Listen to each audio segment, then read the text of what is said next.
ایک سوال کے جواب میں انہوں نے یہ بات کہی ہے، اور یہ ان کا سوال و جواب ریکارڈ ہے، یوٹیوب پہ آپ سن بھی سکتے ہیں، اور سلسلۃ الہدیٰ والنور کے نام سے جو ان کا سلسلہ، ان کے جو دروس کا جو مجموعہ باقاعدہ جس کو تحریری شکل دی گئی ہے اور نیٹ پہ موجود ہے، تو اس میں یہ الفاظ ہیں، اور اس کو باقاعدہ آپ یوٹیوب پہ جا کے سن بھی سکتے ہیں۔ وہ اس طرح کے سوال کے جواب میں یہ وضاحت کرنے کے بعد کہ بچہ جننے کے بعد یہ دونوں شادی کر سکتے ہیں،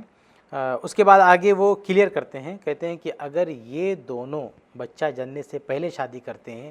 تو یہ زنا سے بھی بڑا گناہ ہے۔ ان کے الفاظ ہیں کہ اما ان کان المقصود ہوا ستر الفاحشہ التی وقعوا فیہا، یعنی یہ جوڑا زانیہ اور زانی دونوں نے زنا کیا اور نتیجے میں زانیہ بچے کی ماں بن چکی ہے۔ اب یہ دونوں اگر شادی کرتے ہیں بچے کی ولادت سے پہلے، اگر یہ دونوں شادی کرتے ہیں، مقصد کیا ہے ان کا؟ مقصد یہ ہے ستر الفاحشہ، کہ ان کے جو بدکاری ہے اس پہ پردہ پڑ جائے، وَتَسْجِيلُ وَلَدِ الزِّنَا بِاسْمِهِمَا، اور بچے کو اپنے نام منسوب کرنا، اپنا بنانا، یہ مقصد ہے۔ فَهَذَا أَشَدُّ مِنَ الزِّنَا، تو شیخ البانی رحمہ اللہ فرماتے ہیں کہ یہ زنا سے بھی بدترین گناہ ہے، یعنی صرف اس کو حرام نہیں کہہ رہے ہیں بلکہ کہہ رہے ہیں کہ اگر کوئی شخص اس برائی پر پردہ ڈالنے کی خاطر اور بچے کو اپنا نام دینے کی خاطر شادی کرتا ہے، تب تو فَهَذَا أَشَدُّ مِنَ الزِّنَا، یہ زنا سے بھی بڑا گناہ ہے، زنا سے بھی بدترین گناہ ہے، زنا سے بھی سخت گناہ ہے۔ آگے بڑھتے ہیں۔ اب ایک مشہور ویب سائٹ جو سوال و جواب کی ویب سائٹ ہے، الاسلام سوال جواب، جہاں بہت سارے علماء بھی رجوع کرتے ہیں اور مختلف سوالوں کے جوابات دیکھتے ہیں، علماء کی ایک ٹیم یہاں پہ سوالوں کے جوابات دیتی ہے۔ تو یہاں پہ بھی آپ دیکھیں گے تو وہاں بھی اس طرح کے ایک سوال آیا، تو جواب کیا دیا گیا وہ میں آپ کے سامنے پیش کر رہا ہوں، آپ جا کے ویب سائٹ پر یہ پڑھ سکتے ہیں، جواب موجود ہے۔ تو اسلام سوال و جواب والے لکھتے ہیں، عدم صحت زواج زانی من الزانیۃ قبل التوبۃ وقبل استبراء رحم، کہتے ہیں کہ ہماری ویب سائٹ کا جو فتویٰ ہے وہ یہ ہے کہ ایسا جوڑا یعنی زانیہ اور زانی، یہ دونوں توبہ سے پہلے اور استبراء رحم سے پہلے، یعنی ناجائز بچے کی ولادت سے پہلے یہ دونوں شادی نہیں کر سکتے ہیں۔ لکھتے ہیں والمسألۃ محل خلاف بین الفقہاء، کہتے ہیں کہ یہ مسئلہ فقہاء کے مابین مختلف ہی ہے، وما اعتمدناہ ہوا مذہب الامام احمد رحمہ اللہ، اور کہتے ہیں کہ ہم نے جو جواب اختیار کیا ہے، جو موقف اپنایا ہے، یہ امام احمد رحمہ اللہ کا مذہب ہے۔ اور آگے لکھتے ہیں وَهُوَ الَّذِي يَشْهَدُ لَهُ الدَّلِيلُ، اور کہتے ہیں کہ امام احمد رحمہ اللہ کا فتویٰ جو ہم نے لیا وہ اس وجہ سے کیونکہ دلیل اسی کی تائید کرتی ہے۔ تو یہ میں نے کچھ ایسے اہل علم کے فتاوے آپ کے سامنے رکھ دیے ہیں جو یہ کہتے ہیں کہ اگر کسی لڑکے اور لڑکی نے زنا کر لیا اور وہ لڑکی حاملہ ہو گئی تو یہ دونوں بچے کی ولادت سے پہلے شادی نہیں کر سکتے ہیں، یہ ناجائز ہے، حرام ہے، اس کی کوئی گنجائش نہیں ہے۔ اب آئیے اس مسئلے کی دلیل بھی دیکھ لیتے ہیں۔ اس کی دلیل قرآن مجید میں بھی موجود ہے، اللہ کے نبی صلی اللہ علیہ وسلم کی صحیح حدیث میں بھی موجود ہے، اور صحابہ کرام رضی اللہ عنہم کے آثار میں بھی موجود ہے۔ سب سے پہلے ہم قرآن کی دلیل دیکھتے ہیں۔ دیکھیں قرآن میں سورہ طلاق آیت نمبر 4 میں اللہ فرماتا ہے وَأُولَاتُ الْأَحْمَالِ أَجَلُهُنَّ أَن يَضَعْنَ حَمْلَهُنَّ، اللہ فرماتا ہے کہ جو عورتیں حاملہ ہیں ان کی مدت کیا ہے، یعنی ان سے اگر شادی کرنی ہو تو ان کی عدت کیا ہے کہ وہ بچے کو جنم دے دیں۔ اب اس آیت میں اللہ تعالیٰ نے ایک جنرل اصول بتایا ہے کہ کسی بھی عورت جو حاملہ ہو اس سے اگر شادی کرنی ہو تو شادی تبھی ہو سکتی ہے جب وہ بچے کو جنم دے دے۔ یہ ایک عام بات اللہ رب العالمین نے کہی ہے، تو عمومی طور پر یہی ضابطہ ہر جگہ چلے گا۔ مثال کے طور پر ایک عورت کو طلاق دے دی گئی، اور جب طلاق دی گئی تو وہ حمل کی حالت میں تھی، تو اب کوئی بھی بندہ اس سے شادی نہیں کر سکتا جب تک کہ وہ بچے کو جنم نہ دے دے۔ اسی طرح سے ایک عورت حاملہ تھی، اس کے شوہر کا انتقال ہو گیا، تو اب دوسرا کوئی بھی بندہ اس عورت سے شادی نہیں کر سکتا جب تک کہ وہ بچے کو جنم نہ دے دے۔ اسی طرح ایک عورت نے اپنے شوہر سے خلا لے لیا اور وہ حمل کی حالت میں تھی، تو بھی کوئی اس سے شادی نہیں کر سکتا جب تک کہ وہ بچے کو جنم نہ دے۔ اسی طرح سے اگر کسی میاں بیوی کے بیچ میں تفریق کرا دی گئی، دونوں کو الگ کرا دیا گیا اور وہ بیوی حمل کی حالت میں تھی، تو اس سے شادی نہیں ہو سکتی ہے جب تک کہ وہ بچے کو جنم نہ دے۔ تو یہ ایک عام قانون اللہ تعالیٰ نے بتا دیا، اور یہ قانون ہر حاملہ عورت پہ اپلائی ہوگا، چاہے اس کا حمل حلال ہو یا ناجائز ہو، اور ناجائز ہو تو اس کے ساتھ شادی کرنے والا، اسی کے ساتھ زنا کرنے والا کوئی ہو یا کوئی دوسرا ہو، کسی بھی صورت میں حاملہ عورت سے شادی تبھی ہو سکتی ہے جب وہ بچے کو جنم دے دے۔ کیونکہ یہ آیت بالکل عام ہے، اس لیے ہر جگہ اسی پر عمل ہوگا۔ چنانچہ اسی طرح کا مسئلہ محدث عبداللہ غازی پوری رحمہ اللہ کے پاس آیا، تو انہوں نے اسی سلسلے میں جواب دیتے ہوئے اس آیت کے تحت کیا لکھا ہے وہ بھی آپ دیکھ لیں۔ فتاوی عبداللہ غازی پوری رحمہ اللہ جلد 1 صفحہ نمبر 430 پر لکھا ہوا ہے، لکھتے ہیں کہ اس آیت سے ثابت ہے کہ حاملہ عورت سے بھی حالت حمل میں نکاح جائز نہیں ہے۔ اگر کہا جائے کہ اس آیت میں حمل سے مراد وہ حمل مراد ہے جو ثابت النسب ہو اور زنا سے جو حمل ہو وہ ثابت النسب نہیں ہے، تو اس کا جواب یہ ہے کہ اس آیت میں یہ قید مذکور نہیں ہے، اور نہ کسی آیت یا حدیث میں یہ قید مذکور ہے، اور اپنی طرف سے کوئی قید لگانا جائز نہیں ہے۔ بس یہ آیت اپنی اطلاق پر باقی رہے گی۔ ہاں، اگر عورتیں زنا سے سچی توبہ کر ڈالیں تو ان کا نکاح بعد وضع حمل کے جائز ہے۔ خلاصہ یہ کہ اس آیت میں ایک عام بات کہی گئی ہے کہ حاملہ عورت سے شادی نہیں ہو سکتی، تو زانیہ حاملہ بھی اسی کے تحت آئے گی۔ اس کو اس آیت سے باہر کرنے کے لیے اس کے لیے کسی ایکسیپشن کی کوئی دلیل موجود نہیں ہے۔ یہ تو قرآن کی آیت ہوگی۔ اب آئیے حدیث بھی دیکھ لیتے ہیں۔ سنن نبی داؤد کی حدیث ہے، حدیث نمبر 2157۔ اللہ کے رسول صلی اللہ علیہ وسلم فرماتے ہیں کہ لا تطع حامل حتی تضع۔ یہ بادیوں کے بارے میں اللہ کے نبی صلی اللہ علیہ وسلم نے فرمایا، کیونکہ بادیوں سے شادی کے بغیر بھی ہم بستری ہو سکتی ہے، اس لیے ہم بستری ہی پر پابندی لگائیے۔ کہا کہ لا تطع حامل حتی تضع، کہ کوئی باندی، یعنی کسی نے کوئی بادی خریدی ہے یا نئی اس کے پاس آئی اور وہ حمل سے ہے، تو فرمایا کہ لا تطع حامل حتی تضع، کہ حاملہ باندی سے اس کا مالک ہم بستری نہیں کر سکتا ہے جب تک کہ وہ بچے کو جنم نہ دے دے۔ یعنی کسی کی ملکیت میں آنے سے پہلے وہ حاملہ تھی تو وہ اس کے ساتھ ہم بستری نہیں کر سکتا جب تک کہ وہ بچے کو جنم نہ دے دے۔ تو یہ بادیوں کے بارے میں ہے، اور ہم بستری سے روکا گیا ہے کیونکہ بادیوں سے شادی کے بغیر بھی ہم بستری کر سکتے ہیں، اور اسی سے پتہ چلتا ہے کہ حاملہ عورت سے شادی بھی نہیں ہو سکتی، کیونکہ شادی کا مقصد ہی ہوتا ہے ہم بستری کو جائز قرار دینا۔ تو جب ہم بستری جائز ہی نہیں تو شادی بھی جائز نہیں ہے، اور اس اصول سے حاملہ زانیہ کو خارج کرنے کی کوئی دلیل نہیں ہے۔ اس لیے اس کے لیے بھی یہی قانون، یہی ضابطہ رہے گا، گرچہ اس کے ساتھ شادی کرنے والا زانی ہی کیوں نہ ہو جس نے اس کے ساتھ زنا کیا ہے۔ آگے بڑھتے ہیں، اب صحابہ کرام کے آثار میں سے ایک اثر دیکھ لیتے ہیں۔ تو دیکھیں، ایک کتاب ہے، مشہور کتاب ہے، مصنف عبدالرزاق، جلد نمبر 7 صفحہ نمبر 158۔ اس کتاب میں صحیح سند کے ساتھ ایک واقعہ موجود ہے۔ امام زہری کہتے ہیں کہ ان موہب ابن رباح تزوج امرأۃ، کہتے ہیں کہ موہب ابن رباح نے ایک عورت سے شادی کی، وَلِلْمَرْأَةِ ابْنَةٌ مِّن غَيْرِ موہب، اور موہب نے جس عورت سے شادی کی اس عورت کے پاس ایک لڑکی تھی کسی اور مرد سے، یعنی اس عورت کی کہیں اور شادی ہوئی تھی اور اس کو ایک لڑکی پیدا ہوئی تھی، پھر اس کا شوہر انتقال کر گیا یا کیا ہوا، بہرحال یہ وہاں سے الگ ہوئی، تو یہ اپنی بیٹی کو اپنے ساتھ رکھی ہوئی تھی۔ تو موہب نے جب اس سے شادی کیا تو وہ عورت بیٹی کو ساتھ میں لے کر ان کے پاس آئی۔ وَلِمَوْهَبٍ ابْنٌ مِّن غَيْرِ امْرَأَتٍ، اور موہب جو تھے ان کے پاس بھی ایک لڑکا تھا جو اس لڑکی کے پیٹ سے نہیں تھا، پہلے سے کسی اور عورت سے ان کے پاس ایک لڑکا تھا، یعنی ایک طرف موہب ہے اور ایک طرف ان کی بیوی ہے، ان دونوں کی شادی ہوتی ہے، ان کی بیوی کے پاس پہلے سے ایک لڑکی ہے کسی اور شوہر سے، اور موہب کے پاس پہلے سے ایک لڑکا ہے کسی اور بیوی سے۔ اب ان دونوں کی شادی ہو جاتی ہے، پھر کیا ہوتا دیکھیں، فَأَصَابَ ابْنُ مَوْهَبٍ ابْنَةَ الْمَرْأَةِ، تو جب ان دونوں کی شادی ہوئی تو یہ دونوں بچے بھی ساتھ میں رہنے لگے، دونوں جوان تھے، تو موہب کا جو لڑکا تھا کسی اور بیوی سے، اور ان کی بیوی کی جو لڑکی تھی کسی اور شوہر سے، ان دونوں نے آپس میں زنا کر لیا۔ فَرُفِعَ ذَلِكَ إِلَىٰ عُمَرَ بْنِ الْخَطَّابِ رضی اللہ عنہ، تو یہ معاملہ عمر ابن الخطاب رضی اللہ تعالیٰ عنہ کے پاس لایا گیا۔ فحد عمر ابن موہب، تو عمر رضی اللہ تعالیٰ عنہ نے موہب کے لڑکے پر حد جاری کی، یعنی کوڑے کی سزا جو ہوتی ہے وہ اس پر نافذ کی۔ وَأَخَّرَ الْمَرْأَةَ حَتَّى وَضَعَتْ، اور لڑکی پر حد کو مؤخر کر دیا یہاں تک کہ اس نے بچے کو جنم دیا، یعنی وہ حاملہ ہو گئی تھی تو اس پر حد جاری نہیں کیا، جب اس نے بچے کو جنم دیا تو اس کے بعد حد جاری کیا، ثم حدها، پھر حد جاری کیا، یعنی اسے بھی سزا دی۔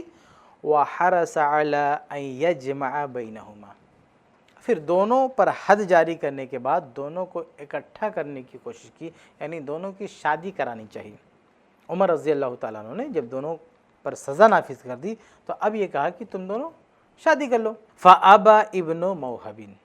تو موہب کے لڑکے نے شادی سے انکار کر دیا۔ بہرحال اس واقعے میں دیکھیے کہ عمر فاروق رضی اللہ تعالیٰ عنہ نے دونوں کو سزا دینے کے بعد اور بچے کی ولادت کے بعد ان دونوں کی شادی کرانے کی بات کی۔ یہ بھی تو ہو سکتا تھا کہ بچے کی ولادت سے پہلے دونوں کی شادی کرا دیتے، لیکن نہیں، عمر فاروق رضی اللہ تعالیٰ عنہ نے بچے کی ولادت سے پہلے دونوں کی شادی نہیں کرائی۔ اس سے پتہ چلتا ہے کہ صحابہ کرام رضی اللہ عنہم کا بھی یہی موقف تھا کہ اگر کسی شخص نے کسی لڑکی کے ساتھ زنا کیا ہے اور وہ حمل سے ہو گئی ہے تو یہ دونوں بھی شادی نہیں کر سکتے جب تک کہ وہ لڑکی اس بچے کو جنم نہ دے دے۔ تو یہ قرآن، صحیح حدیث اور آثار صحابہ سے ہر ایک سے ایک ایک دلیل آپ کے سامنے رکھ دی گئی ہے۔ اب آئیے ان لوگوں کے موقف پر بات کرتے ہیں جو یہ کہتے ہیں کہ اس کیس میں زانیہ اور زانی کی شادی بچے کی ولادت سے پہلے ہو سکتی اور یہ بچہ ان دونوں کی طرف منسوب ہو سکتا ہے۔ یہ رائے ہے امام ابو حنیفہ رحمہ اللہ کی، اور ان کی رائے کی بنیاد یہ ہے، وہ کہتے ہیں کہ شریعت میں جو منع کیا گیا ہے کہ حاملہ عورت سے شادی نہ کی جائے، تو اس منع کے پیچھے جو وجہ ہے وہ وجہ یہ ہے کہ نسب کا اختلاط نہ ہو، یعنی نسب میں خلط ملط نہ ہو، اس کی تمیز ہو سکے۔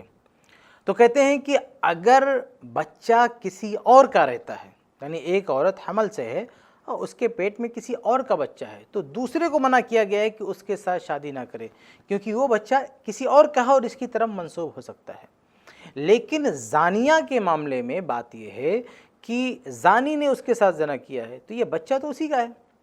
تو جب بچہ اسی کا ہے تو یہ تو اس سے شادی کر سکتا ہے، یہ امام ابو حنیفہ رحمہ اللہ کا کہنا ہے۔ اب اس کا جواب کیا ہے وہ دیکھ لیجئے، کیونکہ ہم شروع میں کہہ چکے ہیں کہ یہ رائے درست نہیں ہے۔ سب سے پہلی بات یہ کہ شریعت نے حاملہ عورت سے شادی سے جو روکا ہے، اس حکم کے پیچھے علت کیا ہے، وجہ کیا ہے، اس کے بارے میں اہل علم کی ایک جماعت کہتی ہے کہ یہ وجہ نامعلوم ہے۔ یعنی امام ابو حنیفہ رحمہ اللہ جو یہ کہہ رہے ہیں کہ شریعت نے جو روکا ہے وہ نسب خلط ملط نہ ہو، اس وجہ سے روکا ہے، تو اہل علم کی جماعت اس وجہ کو نہیں مانتی۔ اہل علم کی ایک جماعت کہتی ہے کہ شریعت کا جو یہ حکم ہے یہ تعبدی ہے، اس کے پیچھے کیا ریزن ہے، کیا وجہ، یہ اللہ ہی بہتر جانتا ہے، کیونکہ شریعت کے جو احکامات ہوتے ہیں وہ علت کے لحاظ سے دو طرح کے ہوتے ہیں۔ شریعت کا کوئی حکم ایسا ہوتا ہے جس کو ہم کہتے ہیں تعبدی، یعنی غیر معقول المعنی، یعنی حکم ہے اس کے پیچھے کیا وجہ ہے یہ نہیں معلوم، اور حکم کی دوسری قسم یہ ہے کہ وہ معقول المعنی ہے، یعنی وہ حکم کیوں دیا گیا ہے اس کی وجہ بتا دی گئی، اس کی وجہ اوپن ہے، اس کی وجہ ظاہر ہے، اس کی وجہ معلوم ہے۔ تو اہل علم کی ایک جماعت کا کہنا ہے، جیسا کہ امام ابن رشد رحمہ اللہ نے اپنی کتاب بدایۃ المجتہد میں، بدایۃ المجتہد جو بڑی مشہور کتاب ہے، اس میں اہل علم کی ایک جماعت کا یہ موقف لے رکھا ہے کہ ان کا کہنا یہ ہے کہ وہ اس حکم کو تعبدی مانتے ہیں، یعنی یہ علت مانتے ہی نہیں ہیں کہ اللہ تعالیٰ نے نسب کے اختلاط کو روکنے کے لیے یہ حکم دیا ہے کہ حاملہ سے شادی نہ کی جائے۔ تو وہ کہتے ہیں کہ چونکہ اس کی وجہ معلوم نہیں ہے اس لیے ہم کسی کا ایکسیپشن نہیں کر سکتے، یعنی امام ابو حنیفہ رحمہ اللہ جو زانیہ حاملہ کا ایکسیپشن کر رہے ہیں کہ زانی اس سے شادی کر سکتا ہے، یعنی عام جو رول ہے قرآن و حدیث کا کہ حاملہ سے شادی نہیں ہو سکتی، اس رول کے خلاف جا کے بول رہے ہیں کہ زانیہ حاملہ سے زانی شادی کر سکتا ہے، یعنی گرچہ وہ حاملہ ہے پھر بھی شادی کر سکتا ہے۔ کیوں ایسا بول رہے ہیں؟ کیونکہ جو شریعت کا حکم ہے اس کی انہوں نے تعلیل کر دی، اس کی ایک وجہ بتا دی اور کہا کہ شریعت نے اس وجہ سے حکم دیا، یہ وجہ یہاں پر موجود نہیں ہے۔ تو اس کا پہلا جواب یہ ہے کہ اہل علم کی جماعت یہ وجہ نہیں مانتی ہے۔ اہل علم کی جماعت کہتی ہے کہ اس کی وجہ اللہ ہی بہتر جانتا ہے، یہ وجہ نہیں ہے نسب کے اختلاط والی بات۔ تو اگر ان اہل علم کی بات مان لی جائے کہ یہ جو حاملہ سے شادی سے روکا گیا ہے تو اس کی وجہ نامعلوم ہے، یعنی یہ حکم تعبدی ہے، تو پھر کسی کا استثناء نہیں کر سکتے چاہے نسب کے اختلاط کا شبہ ہو یا نہ ہو۔ حتیٰ کہ ان اہل علم نے یہاں تک کہا ہے کہ اگر کسی عورت نے اپنے شوہر سے خلا لے لیا اور وہ اسی شوہر سے حاملہ تھی تو یہ شوہر بعد میں اس سے بھی شادی نہیں کر سکتا جب تک کہ بچہ پیدا نہ ہو جائے، حالانکہ یہ بچہ کنفرم اسی کا ہے اور وہ بھی حلال طریقے سے اس کے پیٹ میں آیا ہے، یعنی وہ اس کی بیوی تھی اور جب وہ حاملہ ہوئی تو حلال تھی، ابھی ان کا خلا ہو گیا ہے، خلا ہونے کے بعد یہ اہل علم کہتے ہیں کہ جب تک بچے کی ولادت نہ ہو جائے یہ شوہر بھی اپنی سابق ایکس وائف سے شادی نہیں کر سکتا جو حاملہ ہے۔ کہتے ہیں اس لیے کہ اللہ تعالیٰ نے منع کیا حاملہ عورت سے شادی کرنے سے، اور اس کی وجہ کیا ہم نہیں جانتے، تو جب ہم نہیں جانتے تو اس کا بھی ایکسیپشن نہیں کر سکتے۔ تو یہ اہل علم کی ایک جماعت کا کہنا ہے کہ بھائی اس کے پیچھے وجہ کیا اللہ ہی بہتر جانتا ہے، اس لیے ہم وجہ بنا کے کسی کا ایکسیپشن نہیں کر سکتے۔ یہ ایک جواب ہے۔ دوسرا جواب یہ ہے کہ جن اہل علم نے یہ کہا ہے کہ یہ حکم تعبدی ہے، وہ بات ٹھیک نہیں ہے۔ صحیح بات یہ ہے کہ اس حکم کے پیچھے جو علت ہے وہ معلوم ہے، یعنی حاملہ عورت سے شادی سے شریعت نے کیوں روکا ہے اس کی وجہ معلوم ہے، لیکن وجہ کیا ہے؟ وجہ صرف نسب کے اختلاط سے بچانا مقصود نہیں ہے، بلکہ ایک اور وجہ ہے، اور وہ ہے حلال اور حرام خون کے اختلاط سے بھی روکنا۔ یعنی اہل علم کا جو یہ گروہ ہے وہ صرف ایک وجہ نہیں مانتا ہے نسب کا تحفظ، بلکہ ایک اور وجہ بھی ایڈ کرتا ہے، اور وہ ہے حلال اور حرام خون بھی خلط ملط نہ ہو۔ یعنی ایک عورت اگر زنا سے حاملہ ہو گئی ہے تو وہ حرام نطفے سے حاملہ ہوئی ہے، اب چونکہ اس کے پیٹ میں ایک حرام نطفہ پل رہا ہے تو اب اس حالت میں حلال طریقے سے اس کے ساتھ ہم بستری نہیں ہو سکتی۔ تو اہل علم کا یہ کہنا ہے کہ نسب کا تحفظ بھی مقصود ہے،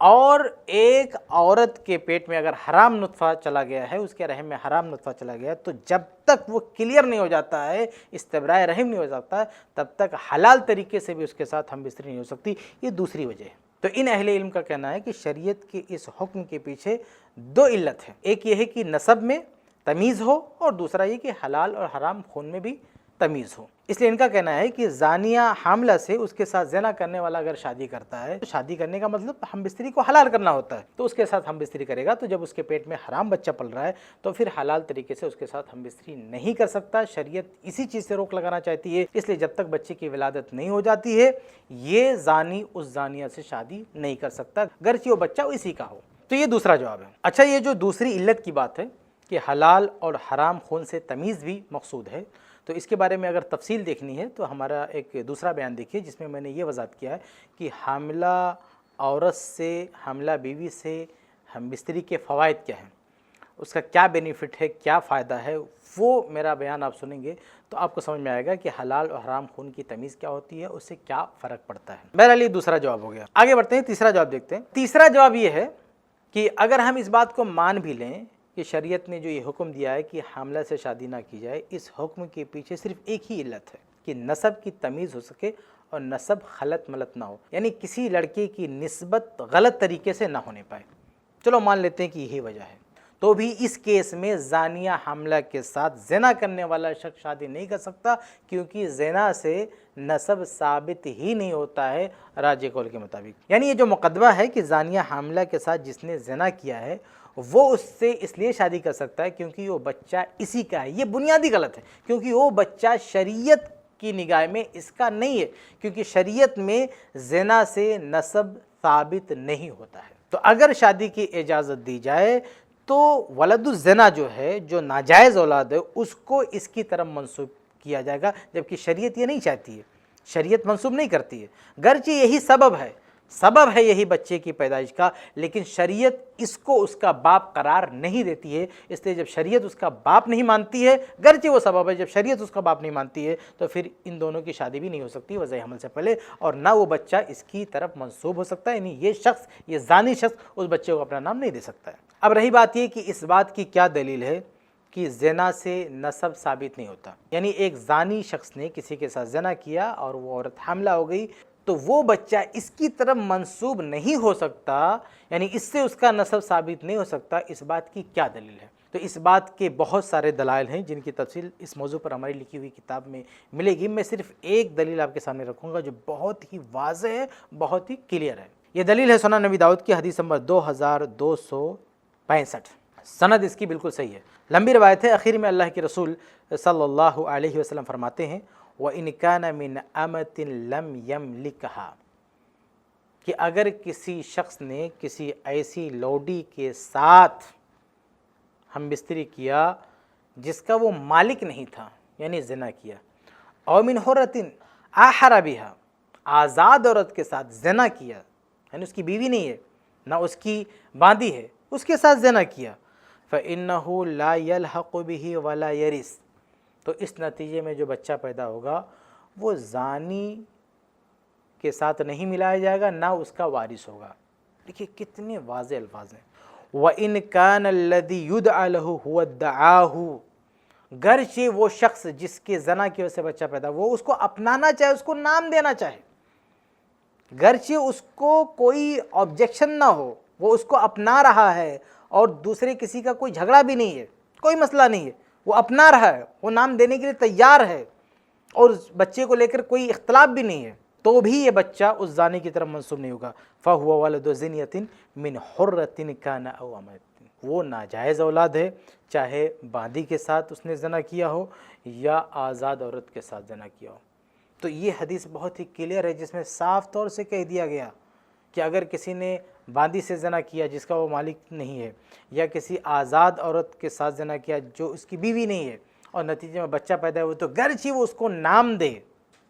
اور کہیں کوئی مسئلہ نہ ہو تو بھی یہ بچہ اس کی طرف منسوب نہیں ہوگا، یعنی نسب ثابت نہیں ہوگا، یعنی زنا سے نسب ثابت نہیں ہوگا۔ اس بارے میں یہ حدیث بہت ہی کلیئر ہے۔ یہاں میں امام ابن القیم رحمہ اللہ کا ایک قول پیش کرتا ہوں، ذرا دیکھیں، وہ اسی حدیث کے بارے میں کہتے ہیں فَهَذَا الْحَدِيث يَرُدُّ قَوْلَ إِسْحَاقَ وَمَنْ وَافَقَهُ،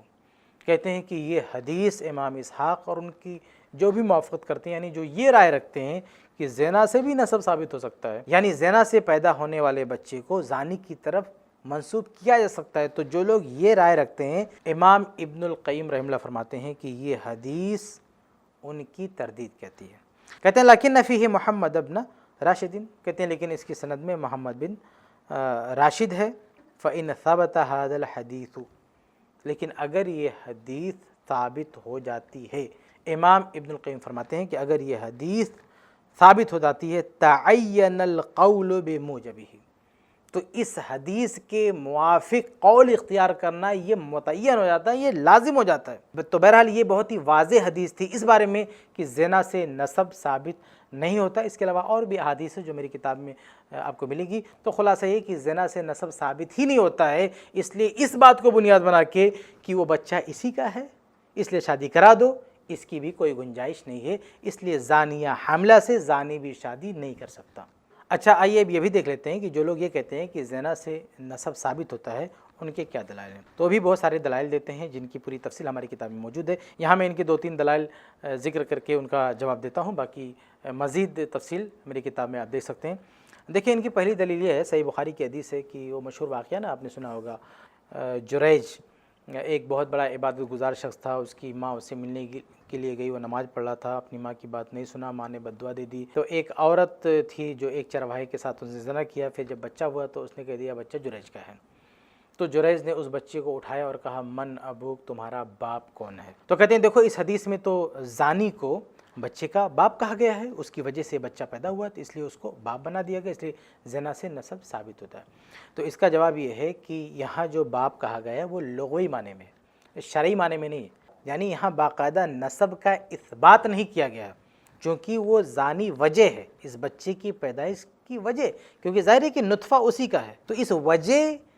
کو سامنے رکھتے ہوئے باپ کہا گیا ہے، یعنی لغوی معنی میں کہا گیا، ورنہ شریعت کی اصطلاح میں وہ باپ نہیں ہے۔ اور ایسا ہم اس لیے کریں کیونکہ دوسری جگہ پر اللہ کے نبی صلی اللہ علیہ وسلم کی واضح حدیث موجود ہے کہ زنا سے نسب ثابت نہیں ہوتا، بلکہ یہ حدیث جس کا آخری حصہ میں نے ابھی آپ کے سامنے پیش کیا، جس میں اس بات کا ثبوت ہے کہ زنا سے نسب ثابت نہیں ہوتا ہے، اسی حدیث کے شروع میں اللہ کے نبی صلی اللہ علیہ وسلم نے لفظ اب کے ساتھ یہ بات کہی ہے۔ تو یہ بھی دلیل ہے کہ یہاں پہ اب لغوی معنی میں ہے، کیونکہ اب کا استعمال کرنے کے باوجود بھی اللہ کے نبی صلی اللہ علیہ وسلم نے کہا کہ یہ اس کی طرف منسوب نہیں ہوگا۔ ان کی ایک اور دلیل ہے سنن ابی داؤد کی حدیث نمبر 2269، اس میں یہ ہے کہ علی رضی اللہ تعالیٰ عنہ نے زنا کے ایک کیس میں لڑکے کو زانی کی طرف منسوب کیا، لیکن یہ حدیث صحیح نہیں ہے، یہ ضعیف ہے، شعیب برنوت وغیرہ نے بھی اس کو ضعیف قرار دیا، اور حقیقت میں روایت ضعیف ہے، اس لیے یہ دلیل نہیں بن سکتی ہے۔ اسی طرح یہ لوگ ایک دلیل اور دیتے ہیں جو موطا وغیرہ کی روایت ہے کہ عمر بن خطاب رضی اللہ تعالیٰ عنہ نے کچھ بچوں کو ان کے زانی باپ کی طرف جو ہے منسوب کیا۔ تو اس کے کئی جوابات ہیں۔ سب سے پہلا جواب تو یہی ہے کہ صحیح اور صریح حدیث کے مقابلے میں آپ صحابی کا اثر پیش ہی نہیں کر سکتے۔ اور دوسری بات یہ ہے کہ عمر فاروق رضی اللہ تعالیٰ عنہ نے جن معاملات میں بچے کو زانیوں کی طرف منسوب کیا ہے تو وہ معاملات ایسے تھے کہ زمانے جاہلیت میں وہ نکاح کا طریقہ ہوتا تھا، یعنی اسلام کی نظر میں وہ شادی نہیں ہے، لیکن زمانے جاہلیت میں وہ شادی ہے، اس کا نام شادی ہے۔ تو ان کیسز میں عمر فاروق رضی اللہ تعالیٰ نے ان کو منسوب کیا ہے، یہ بعض اہل علم نے اس کا جواب دیا ہے۔ لیکن بہرحال یہ جو کچھ ہے صحابی کا اثر ہے اور صحیح اور صریح حدیث کے مقابلے میں اس کو پیش نہیں کیا جا سکتا۔ تو یہ کچھ دلائل تھے جن کا جواب آپ کے سامنے رکھ دیا گیا۔ اس کے علاوہ کچھ اور چیزیں لوگ پیش کرتے ہیں، ان سب کی تفصیل اس موضوع پر لکھی گئی میری کتاب میں آپ دیکھ سکتے ہیں۔ خلاصہ یہ کہ یہ جو مسئلہ ہے کہ اگر کسی لڑکے نے کسی لڑکی کے ساتھ زنا کیا اور اس کے نتیجے میں لڑکی حاملہ ہو گئی تو یہ دونوں شادی کر سکتے ہیں کہ نہیں، تو اس بارے میں صحیح بات یہ ہے کہ یہ دونوں شادی نہیں کر سکتے ہیں جب تک کہ وہ لڑکی اس بچے کو جنم نہ دے دے، تب تک یہ دونوں شادی نہیں کر سکتے ہیں۔ شادی کرنے کی یہی شکل ہو سکتی ہے کہ یہ دونوں توبہ کریں، اور توبہ کرنے کے بعد جب بچے کی ولادت ہو تو یہ دونوں آپس میں شادی کرنا چاہیں تو شادی کر سکتے ہیں۔ لیکن یاد رہے کہ شادی کرنے کے بعد بھی یہ جو بچہ ہے یہ ناجائز اولاد ہی مانا جائے گا، اور اس بچے کو اس زانی کی طرف منسوب نہیں کیا جائے گا، اور نہ اس کے مال میں وہ وارث ہو سکتا ہے، نہ اس کی طرف منسوب ہوگا، نہ اس کے مال میں وہ وارث ہوگا۔ اور یہی صحیح بات ہے، اور جمہور اہل علم نے یعنی امت کے اکثر ائمہ و فقہا و مجتہدین نے اسی بات کو اختیار کیا اور یہی راجح ہے۔ اس لیے آج ہمارے دور میں جو اس طرح کے واقعات پیش آ رہے ہیں اس حوالے سے ہم یہی کہیں گے کہ یہ دونوں ایسی حالت میں شادی نہیں کر سکتے ہیں، اور جو لوگ اس کیس میں دھڑا دھڑی فتویٰ دیتے ہیں کہ نہیں دونوں شادی کر سکتے ہیں، بچوں کو اپنا سکتے ہیں، تو اس کا نقصان یہ ہے کہ اس طرح کی زناکاری اور بدکاری عام ہوتی جا رہی ہے، ان کو کوئی خوف نہیں ہے، اور اس طرح کے واقعات کثرت سے رونما ہو رہے ہیں۔ اگر یہ موقف جو جمہور اہل علم کا موقف ہے، اگر یہ موقف سامنے رکھا جائے، اس کو کلیئر کیا جائے، اس کو واضح کیا جائے، تو شاید یہ لوگ ڈریں کہ اگر ہم زنا کریں گے تو اس بچے سے محروم ہو جائیں گے، اتنے سارے مسائل پیدا ہوں گے، تو شاید لوگ ڈریں۔ لیکن اگر آپ راستہ دکھا کے بیٹھو گے کہ نہیں زنا کرو، بچے پیدا کرو، بعد میں شادی کر لو، سارا مسئلہ حل ہو جائے گا، تو اس طرح سے تو اور فساد ہوگا۔ چنانچہ یہی وجہ ہے کہ بعض اہل علم جن کی یہ رائے ہے کہ اس کیس میں دونوں شادی کر سکتے ہیں، یہ رائے ہونے کے باوجود بھی وہ کیا کہتے ہیں کہ اس طرح کا فتویٰ نہیں دینا چاہیے۔ چنانچہ شیخ ابن عثیمین رحمہ اللہ کی اس مسئلے میں جو رائے ہے وہ ان کی تفسیر میں دیکھی جا سکتی ہے۔ سورہ نساء کی تفسیر میں آپ دیکھیں جلد نمبر 2 صفحہ نمبر 516 پر وہ لکھتے ہیں کہ القول من الناحیۃ النظریہ قولا صحیحا،